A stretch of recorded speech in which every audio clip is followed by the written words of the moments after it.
You had a very personal experience with Officer Ritter. Tell us about it. I did. On May 9th, I was shot 3 times, and Officer Ritter was the first responder on the scene. They got there very quickly. I was on the ground. I was getting more short of breath after being up and calling the dispatch, and had some injuries and was in the ICU for about a month. But that night, I don't remember much, but I'll never forget Officer Ritter and how he helped me and saved my life. I can still see his face. I can still hear his voice. So this is a sad day for all of us that he's no longer here, but it's a good day for you that he was where he needed to be to save you. I think I owe a lot to honoring Officer Ritter. He saved my life, and it's a sad day, but it's also a celebration of the life of Officer Jameson Ritter and what he did for the city of Cleveland and how passionate he was. You know, we just dedicated to the city and keeping it safe. You know, it was Pride Month, and not just gender or sexual orientation. It's about clubs, groups, police, pride in everything. Pride in being a man, pride in being a woman, pride in being a person, pride in being human. I think we also celebrated our independence. Happy July 4th to everybody. You know, and also yesterday, if you don't know, it was the anniversary of the Civil Rights Act.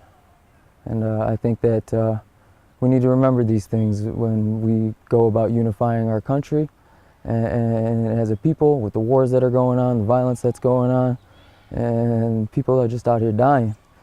Like, we're so segregated that we need to come together, especially when it comes to, you know, hopefully not the things to come, but, you know, not war amongst our country, but war amongst, you know, unifying to protect our country and our freedoms. It's important to appreciate every breath we take, every day we live, because as you know, it's not guaranteed. None of that is guaranteed. It's not. This life isn't guaranteed. We get one life to live, and we got to cherish it. I'm gonna be the first to tell you that I get a second chance. Luckily, thank God, that Officer Ritter was there.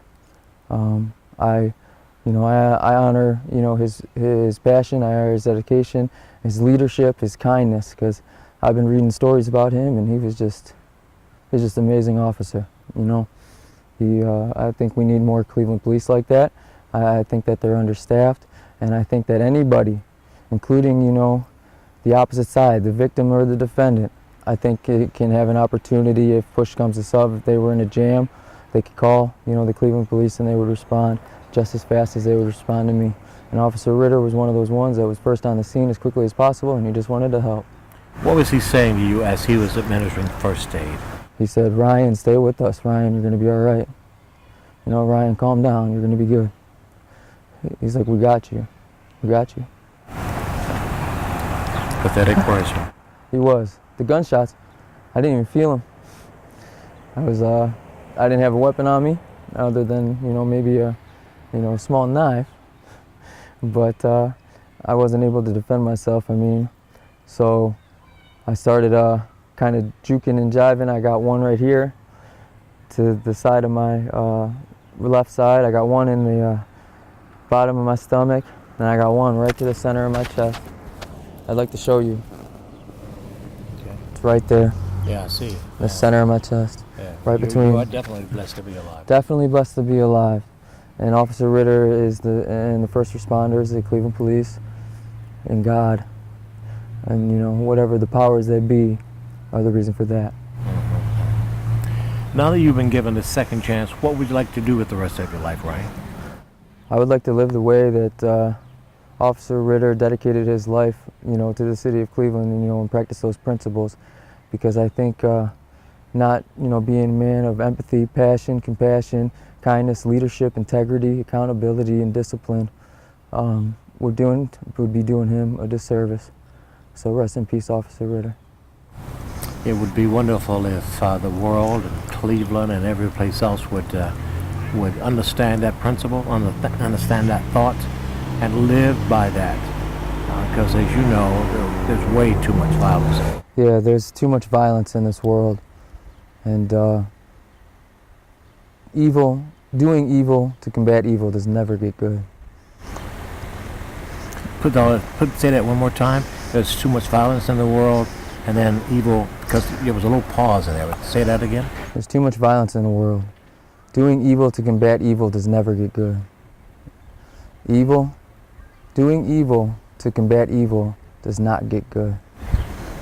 That's profound. Very profound. I would wish and hope and pray that more people would understand that and act on that, you know, and not hurt or kill each other the way we do, you know. Sometimes over very menial things. Very menial and trivial things.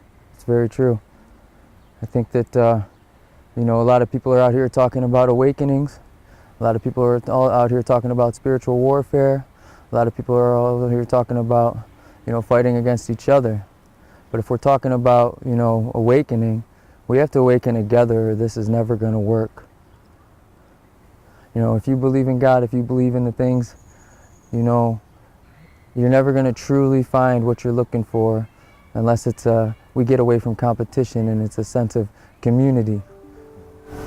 When you heard that Officer Ritter had been shot and killed, what was going through your brain? What was going through your heart? I lost it. What was going through my heart, other than that bullet, was that I'm wondering if it was like, why did he have to go and I survived that night? I took 3 shots and he took one fatal one, I think above the collarbone, and I'm still here.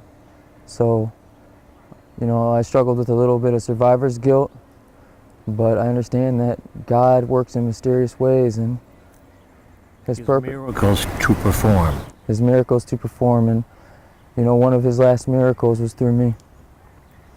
And I have to live with this, and I'm going to get the job right, no matter how long it takes.